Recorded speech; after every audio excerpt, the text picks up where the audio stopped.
বাংলাদেশের উত্তপ্ত পরিস্থিতিতে অনেক হিন্দু বাংলাদেশ থেকে দালালকে টাকা দিয়ে সীমান্ত পারাপার করে ভারতে প্রবেশ করছে।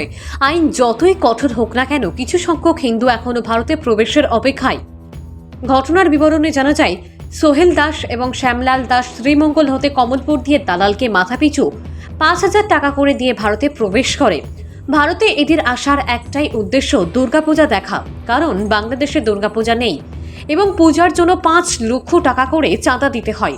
অসম্ভবকে সম্ভব করতে বাংলাদেশ থেকে সোহেল দাস এবং শ্যামলাল দাস ভারতের উদ্দেশ্যে পাড়ি দেয়। তাদেরকে আনতে গিয়েছিল বাংলাদেশের একই গ্রামের বাসিন্দা, যে 4 বছর আগে ভারতের শিলচরে এসে বাইক মেকানিকের কাজ করে সেই সবুজ দাস। সবুজ দাস 2 বন্ধুকে আনতে গিয়েছিল, কিন্তু বিএসএফ এর কড়া নজরদারিতে মালাকার বস্তির বিওপি তাদেরকে আটক করে ধর্মনগর থানার পুলিশের হাতে তুলে দেয়। তাদের বক্তব্য, দুর্গাপূজা দেখতেই এদের দালাল মারফত ভারতের প্রবেশ।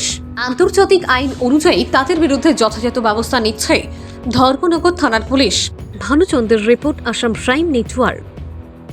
সকাল 4 তারিখ বিউপি মালাকার বস্তি 97 বিএনবিএসএফ আমাদেরকে 3 জন বাংলাদেশি হ্যান্ডওভার করেছে।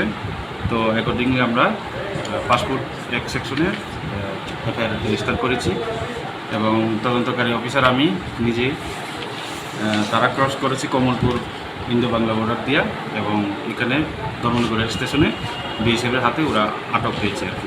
এরপরে আমাদেরকে হ্যান্ডওভার করেছে।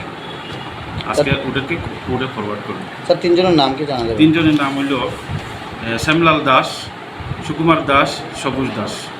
ওদের বক্তব্য হলো শিলচরে গিয়ে ওরা দুর্গাপূজা দেখবে।